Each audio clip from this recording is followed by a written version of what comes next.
जो खबर बांग्लादेश से आई है वो बहुत सारे सवाल उठा रही है कि किस तरह की सत्ता, किस तरह के नेता होने चाहिए। और अगर आज के हम हालातों पे चर्चा करें तो बहुत सारी बातें हमारे देश में इस वक्त आपके टेलीविज़न चैनल्स के माध्यम से आपको बताई जाएगी। लेकिन अगर सत्यता को परखना है तो कुछ देर रुकना भी पड़ेगा ताकि हम समझ सकें कि क्या हो रहा है। तो अगर हम बात करें बांग्लादेश की, जिसको आज़ादी मिली 1971 में और भारत की मदद से मिली, तो भारत और बांग्लादेश का हमेशा से बहुत ही करीब का रिश्ता रहा है। मुजीबुर रहमान जो बांग्लादेश के संस्थापक थे, उन्हीं की बेटी थी शेख हसीना। लेकिन उन्होंने ऐसा क्या किया जिसकी जिन गलतियों के कारण आज उन्हें ये दिन देखना पड़ा, उस पर चर्चा करनी आवश्यक है। कहा जा रहा है कि वहाँ के इकोनॉमी की बहुत बुरी हालत थी। तो आपको याद कराऊंगी थोड़ा सा पीछे हटकर श्रीलंका के बारे में। श्रीलंका में भी हमने यही तस्वीरें देखी थी कि कैसे लोग जो हैं वो उस वक्त प्रधानमंत्री और राष्ट्रपति जो दोनों भाई थे, किस तरीके से वहाँ पर भगदड़ मची और किस तरह से राष्ट्रपति को देश छोड़कर भागना पड़ा। और उसी तरह से आज शेख हसीना के साथ हुआ है। लेकिन जब आप अति करते हैं, अपने प्रतिद्वंदियों को, अपने पॉलिटिकल प्रतिद्वंदियों को, राजनीतिक प्रतिद्वंदियों को, विपक्ष को आप जेल में डालते हैं और अति मचा देते हैं, तो ये होना स्वाभाविक भी होता है क्योंकि लोग एक हद तक बर्दाश्त करते हैं। लेकिन उस पर आऊँ उससे पहले ये ज़रूर बोलूँगी कि हमने श्रीलंका में ये हाल देखा, हमने अफ़गानिस्तान में ऐसी तस्वीरें देखी और अब हमने बांग्लादेश में देखी ढाका में किस तरह से लाखों की भीड़ जो है वो ढाका की ओर चल पड़ी थी। और सुनने में ये आ रहा है करीबन 4 लाख लोग थे।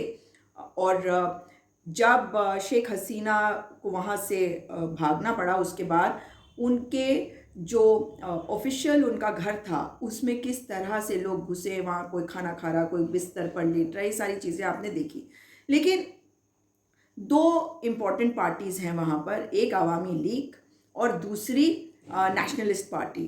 खालिदा जिया जो है वो नेशनलिस्ट पार्टी के, मैं इनके इतिहास में नहीं जाना चाहती। और मुजीबुर रहमान जो संस्थापक थे, उन्हीं की बेटी शेख हसीना थी। उनको उनके घर में घुसकर उस समय मार दिया गया था। उनकी जो दोनों बेटियां थीं उनमें से एक शेख हसीना, जिन्होंने बहुत लंबे समय तक, इस बार उनका चौथा टर्म था और वो कह रही थी कि वो अगले टर्म में भी आएंगे, उसके बाद के टर्म में भी वही वापस आएंगे। लेकिन उन्होंने इस पूरे प्रोसेस में अपने राजनीतिक प्रतिद्वंदियों को जेल में डाला हुआ था, खास करके बीएनपी के नेताओं को। दोनों की अगर आप उम्र देखें तो दोनों ही ज़्यादा उम्र के हैं। खालिदा जिया हो जो इस वक्त अस्पताल में हैं और शायद अब उनके बचने की बहुत ज़्यादा उम्मीद तो नहीं होगी क्योंकि उम्र भी ज़्यादा है। और ये कहा जा रहा है कि अभी कुछ दिन पहले उनको अस्पताल ले जाया गया, उनकी तबीयत बिगड़ गई थी शायद जून या जुलाई में। लेकिन जो बातें सामने आई हैं जिनसे हमें सीख लेने की ज़रूरत है वो बहुत महत्वपूर्ण है क्योंकि हम सब कॉन्टिनेंट में सबसे महत्वपूर्ण देश है, सबसे शक्तिशाली तभी होंगे जब हमारे जो नेबर्स हैं, हमारे पड़ोसी मुल्क हैं, वहाँ पर शांति रहेगी। आप जानते हैं कि श्रीलंका में शांति नहीं है, पाकिस्तान में राजनीतिक उठापटक है, अफ़गानिस्तान की हमने तस्वीरें देखी हैं, नेपाल में भी सत्ता के लिए क्या क्या चीज़ें हो रही हैं आप देख रहे हैं। भूटान में मैं कहूँगी कि उस हिसाब से शांति है। म्यांमार को आप जानते हैं उनकी अपनी अंदरूनी समस्याएं हैं और मिलिट्री रूल तो वहाँ पे है ही। अब बहुत सारे लोग जो बातें कह रहे हैं उस पर भी चर्चा होनी चाहिए कि पाकिस्तान और बांग्लादेश, इन दोनों के बारे में बात करी जा रही है। भाई बांग्लादेश तो उनसे अलग हुआ, वो अपनी आइडेंटिटी को क्यों खोना चाहेगा? और जिस तरह के कदम इस वक्त उठाए गए हैं खास करके उनको देखते हुए इस बात को समझनी चाहिए। लेकिन ये कहा जा रहा था कि शेख हसीना ने इस बार के चुनावों को रिग किया। जहाँ पे उम्मीद हो रही थी कि उन्हें डबल डिजिट्स मिलने वाले हैं, उनको बहुत बढ़िया प्रचंड बहुमत जिसे कहते हैं वो मिला और लोगों ने कहा कि ये रिग्ड इलेक्शन है। और बहुत उनको इश्यूज इस वजह से भी हुए क्योंकि जब मार्शल लॉ था 1996 तक, जनरल इरशाद थे, उनको उस समय जो हालातों का सामना करना पड़ा और आज जो हालात है, जो आज पाकिस्तान में हो रहा है, उसको देखकर निश्चित ही जो बांग्लादेश की आर्मी है, सेना है, उनको पता है कि एनार्की हो सकती है उनके देश में अगर जो मिलिट्री रूल को इम्पोज करने की कोशिश करी गई। क्योंकि ये पूरा का पूरा जो मूवमेंट है ये स्टूडेंट मूवमेंट है। यहाँ पे जो यूथ है, जो नौजवान है, वो सड़कों पे उतरा और उनकी ये लड़ाई है। हाँ, ये ज़रूर है कि जब सत्ता में कोई आएगा, जब सरकार बनेगी, तो देखने वाली बात होगी कि नए लोगों में से किसको मौका मिलता है। ये ज़रूर हो सकता है कि उनके द्वारा ही किसी को समर्थन दिया जाए, किसी सीनियर को, और वो राष्ट्रपति, प्रधानमंत्री वगैरह बने, क्योंकि अभी अंतरिम सरकार बनने की बातें चल रही हैं। इसी बीच में जो बहुत महत्वपूर्ण है समझने की, कि जिस तरह का कंट्रोल शेख हसीना ने किया हुआ था अपने देश में, उससे लोग त्रस्त हो गए थे। और बहुत सारे लोग बता रहे हैं कि कैसे जो अर्थव्यवस्था है वो एक कारण था, बहुत सारे और भी कारण हैं। उसमें एक कोटा का कारण बताया गया, लेकिन कोटा के कारण को उसको ठीक से समझने की ज़रूरत है, क्योंकि इसको जल्द ही मिस रिप्रेजेंट करा जाएगा, क्योंकि ये आरक्षण की बात है। लेकिन दरअसल शेख हसीना ने किया क्या था? जो आवामी लीग है, उनकी पार्टी, उनमें जो लोग थे उनको फ़ायदा देने के लिए उन्होंने एक चालाकी ये करी थी कि कोटा इंट्रोड्यूस किया था, कि जो फ्रीडम स्ट्रगल के में हिस्सेदारी जिन्होंने करे, उनके जो वंशज हैं, उनको कोटे के तहत नौकरियां दी जाए। तो इसमें सबको नहीं दिया जा रहा था भाई, विपक्षियों को तो वो वैसे ही जेल में डाल रही थी। तो इस कोटे से उन्होंने जिन लोगों को फ़ायदा पहुंचाया नौकरियों में, अन्य चीज़ों में, वो दरअसल उनकी पार्टी से संबंधित लोग थे। और इसी कारण से इसके खिलाफ बहुत आंदोलन हुआ पिछले 1 साल के अंदर समझ लीजिए, और 200 लोग जो हैं वो शहीद हो गए, क्योंकि वो उनके इस कोटा सिस्टम के विरोध में थे। लेकिन ना तो ये जाति, ना धर्म, ना कोई सेक्शंस ऑफ सोसाइटी, ना इकोनॉमिक रीजन के हिसाब से था, मगर ये कोटा फ्रीडम मूवमेंट जो बांग्लादेश के लिए हुआ था, उसमें जिन लोगों की हिस्सेदारी हुई, उन लोगों के वंशजों को नौकरी देने की कोशिश करी गई और दी गई, और जिसके कारण ये आंदोलन शुरू हुआ और 200 लोग शहीद हो गए। मगर वहाँ की कोर्ट ने 21 जुलाई को इसको खारिज कर दिया, और उसके बाद से लोगों के अंदर एक और हिम्मत तो आई थी, और वो त्रस्त जनता जो अब सड़कों पर चली आई थी, जिसमें जो युवा थे, वो उन्होंने जब कॉल दिया ढाका चलने का, तो कई कई लाखों की संख्या में लोग चल पड़े। और शेख हसीना जो हैं, अपने उम्र के इस पड़ाव पर वो राजनीति के बदलते स्वरूप को और जनता के बदलते मूड को भाप नहीं पाई। उनके कारण जो आंदोलनकारी थे, उनमें से कई मारे गए। 100 के करीब बताया जा रहा है कि वो एक दिन में मारे गए, जब वो ढाका कूच कर रहे थे। मगर आखिर में ये हुआ कि जनरल वक़ारुज़्ज़मान, उनके बारे में भी अभी आपको बताऊंगी, उन्होंने जो सेना के अध्यक्ष है इस वक्त बांग्लादेश के, उन्होंने जो राजनीतिक क्लास है, उनके इस हिस्से में मतलब उनका समर्थन करने से इनकार कर दिया। और जब उन्होंने इनकार किया, तो शेख हसीना के सामने रास्ते खत्म हो गए। और ये कहा जा रहा है कि जो जनरल वक़ारुज़्ज़मान है, उन्होंने 1 महीने पहले, जून के महीने में ही चार्ज लिया था। और अब जो हालात हुए उसमें जब उन्होंने मना कर दिया इसमें सरकार के आदेशों के पालन करने का, अपने ही लोगों के ऊपर गोलियां चलाने का, क्योंकि वो देख रहे थे कि ये गलत है। और कहा जा रहा है कि आर्मी ने तब शेख हसीना को 45 मिनट का समय दिया, जो सामान लेना था वो ले लो और देश को छोड़कर चले जाओ, हम आपको एक इजी वे आउट दे रहे हैं, लेकिन हम आपकी मदद नहीं करेंगे, आपका समर्थन नहीं करेंगे। जो गृह मंत्री हैं थे, बल्कि अब तो वो सरकार नहीं रही बांग्लादेश की, वो उनके घर पे भी आग लगा दिया गया। ये भी कहा जा रहा है कि शेख हसीना ने कहा था कि मैं लोगों को एड्रेस करना चाहती हूँ, official address to the nation करना चाहती हूँ टीवी रेडियो वगैरह के माध्यम से, मगर उनको मना कर दिया गया, उनको इसकी परमिशन नहीं मिली थी। और फिर उसके बाद हैरानी की बात यह है, जो मैंने एक एक्स पर पोस्ट देखा ANI का, कि हमारे जो सिक्योरिटी फोर्सेस हैं वो एक एयरक्राफ्ट को देख रहे थे जो बांग्लादेश से आया, जिस पर नज़र रखी जा रही थी। और ये भी कहा गया कि वो अगरतला में, त्रिपुरा के अगरतला में उतरा, मगर उसके बाद वो दिल्ली की तरफ चला, वो उन्होंने नज़र बनाए हुए रखी हुई थी, ये बात कही गई। उसके बाद ये भी खबरें आ रही थी मेन स्ट्रीम मीडिया में कि शेख हसीना से मुलाकात करी एनएसए अजीत डोवल ने, और इस पर एक हाई लेवल मीटिंग भी प्रधानमंत्री जी के द्वारा बुलाया गया, क्योंकि जब हम सब कॉन्टिनेंट का सबसे मजबूत देश है और हमारे आसपास जो हो रहा है उससे हम अफेक्ट होते ही हैं और हमारे को कई चीज़ें देखनी भी पड़ती हैं। लेकिन देखिए यहाँ पे एक मज़ेदार चीज़ है कि शेख हसीना को भारत में एक तो पनाह देना सही नहीं है, क्योंकि हमें बांग्लादेश हमारा बॉर्डर है, वहाँ जो भी सत्ता आएगी उसके साथ हमारे रिश्ते रहेंगे। मगर साथ ही एक्स्ट्राडिशन ट्रीटी का भी सवाल है कि ऐसा ना हो कि जो नई सरकार आए वो कहे कि जी इनको हमारे पास वापस भेजो, फिर अपने तरीके से उनको सज़ा दी जाए। तो ये भी बेहतर होगा कि वो दाग हम पर ना लगे, कहाँ से कैसे वो करें, इसलिए उनको यहाँ से भी बाहर भेज दिया जाए तो बेहतर होगा। जो सरकार शेख हसीना चला रही थी वो बहुत ही अनपॉपुलर गवर्नमेंट थी। वो बांग्लादेश की जो पॉलिसीज़ है या बांग्लादेश से रिलेटेड जो पॉलिसीज़ हैं उन पर लोगों को नाराज़गी थी।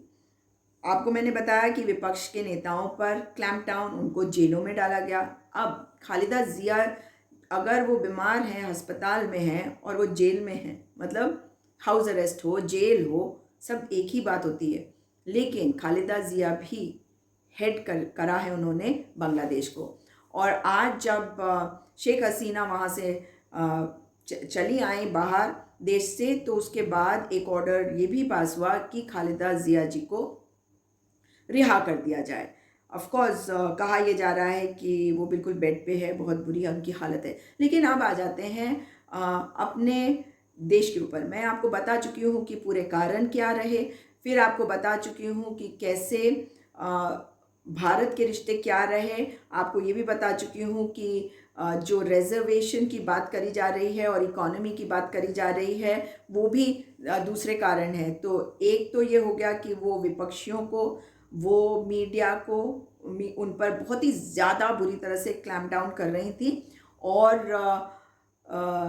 किसी भी देश में इस तरह से एक आज़ाद मुल्क में नहीं होना चाहिए वो कर रही थी, अपने पद का दुरुपयोग कर रही थी। विपक्षियों को, मीडिया को, सबको उन्होंने पूरी तरह से क्लैम्प डाउन किया हुआ था, और जो उनके विरोध में वो जेल में। और अगर आप आज से पहले वहाँ के पत्रकारों से खुलकर बात करने को कहते वो नहीं करते, लेकिन आज वो कर रहे हैं।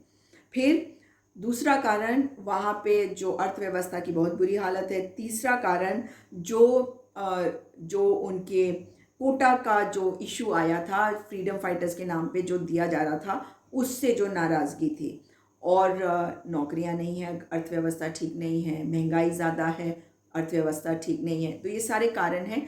मगर साथ ही उन्हें ऐसा लगता था जैसे शेख हसीना जो भी कर रही हैं उन्होंने, अच्छा एक और कारण मैं इससे पहले कि भूल जाऊं, जो चौथा कारण मान लीजिए कि किस तरह से जो इलेक्शन है उसको रिग करे गए, उसमें उनको मेजॉरिटी नहीं मिलने की उम्मीद थी और उनको मिल गई, तो जनता जो है वो सवाल तो करेगी ही। और पांचवा कारण कि वो जिस तरीके से अपनी सरकार चला रही थी, अगर आप भारत के परिप्रेक्ष्य में देखें तो इस वक्त हम बहुत ही हमारी फॉरेन पॉलिसी बहुत मजबूत है और हम इसको कैसे हैंडल करेंगे हमें आता है। लेकिन उसमें उन्हें लगता था कि शेख हसीना अपनी बात को देश के हित में नहीं कह पा रही है, मतलब बांग्लादेश के हित में। एक और बड़ी मज़ेदार चीज़ जो हो रही है, मज़ेदार तो मुझे आज शब्द ही गलत है, लेकिन आज बड़ी इंटरेस्टिंग चीज़ जो एक हो रही है वो ये है कि वहाँ के लोग जो हैं आज मुजीबुर रहमान जी जो संस्थापक थे और शेख हसीना के पिता थे,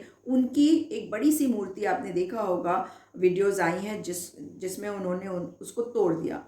ये वो लोग हैं जो उस समय पैदा भी नहीं हुए थे, तो उन्हें पता नहीं, और उनको ये कहा गया है कि इतिहास गलत पढ़ाया गया। लेकिन सच्चाई ये है कि मुजीबुर रहमान जी जो हैं उनकी वजह से बांग्लादेश की स्थापना हुई और उनकी हत्या हुई थी। उनके साथ भी कोई मतलब ठीक नहीं हुआ था, सब कुछ गलत ही हुआ था। लेकिन अगर मैं बात करूं जनरल वकार उज़्ज़ामान की, तो बड़ी इंटरेस्टिंग सी मुझे उनके बारे में कुछ चीज़ें मिली हैं जो आपके साथ मैं शेयर करना चाहूँगी। और वो है कि किस तरह से वो एक ऐसे व्यक्ति हैं जिन्होंने अभी अपनी कुर्सी संभाली थी और भी बहुत सारे महत्वपूर्ण पद उन्होंने संभाले थे।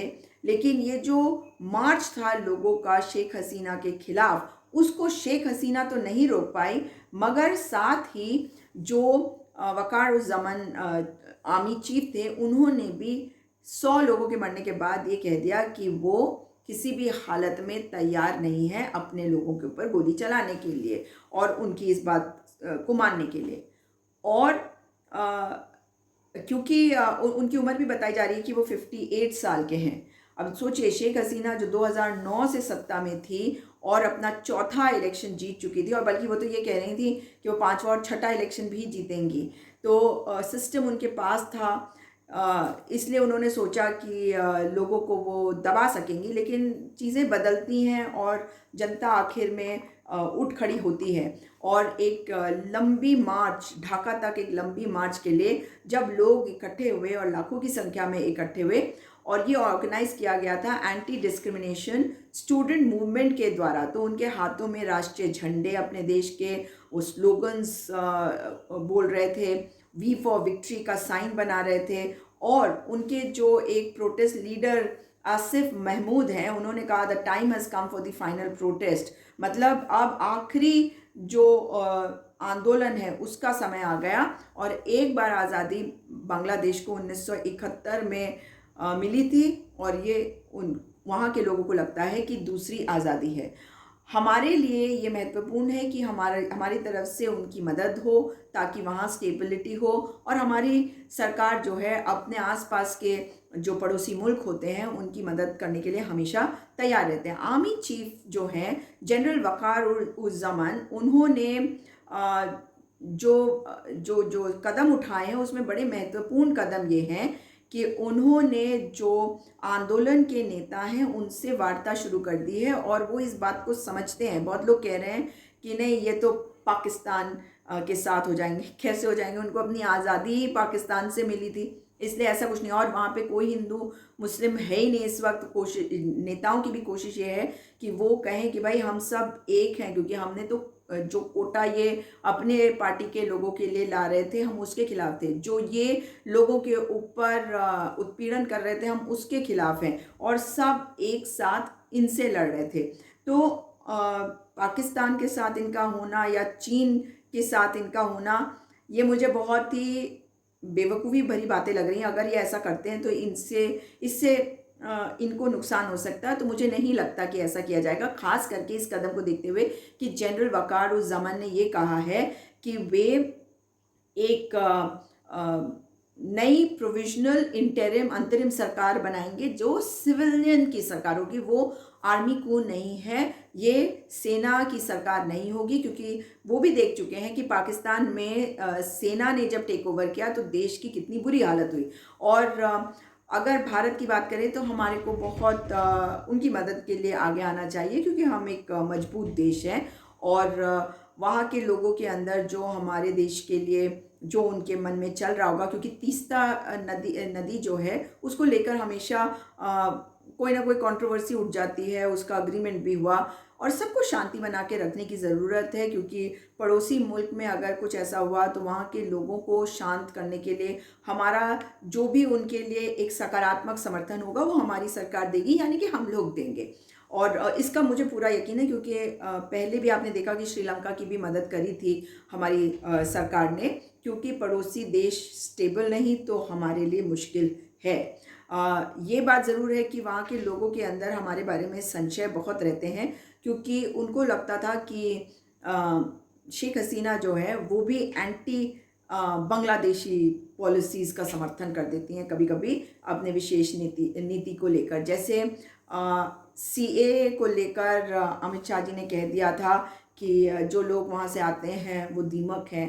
तो ये सारी बातों को ध्यान में रखते हुए अब हमारे को उनसे जो बातें करनी हैं उसमें, और उनको जो हमने मदद देनी है ताकि वो स्टेबलाइज हो सके एक राष्ट्र के रूप में, और हम जो मदद कर सके ताकि वो स्टेबल हो सके। आखिर में उनको भी आज़ादी भी दिलाने का काम भारत ने किया था और 1971 में। इसलिए आज जब उनके देश पर इस तरह की समस्या आई है तो नज़र बना के रखने की ज़रूरत होगी और हमारी सरकार सक्षम होती है हमेशा अपने पड़ोसी मुल्कों की मदद करने के लिए, जैसे हमने श्रीलंका की करी और कई बार बांग्लादेश की भी मदद करी।